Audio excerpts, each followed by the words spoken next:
So AUBANK opened with a bang, the beautiful bullish Marbosa candle. Then it retraced all its gain and made this long legged doji kind of pattern here. And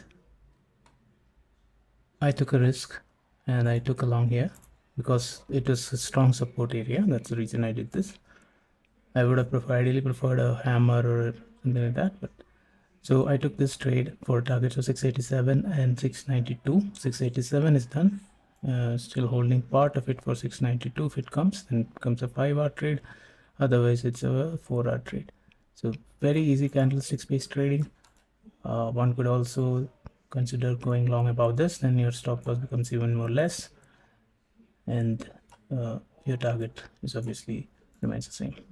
So this is the easiest way of trading with candlesticks. First identify the stock and then mark the support region, wait for it market to come down there and take support, and ideally you should get a confirmation and then go long. But since I have years and years of practice, I kind of knew exactly what will happen, well, with a high probability, and that's exactly what happened.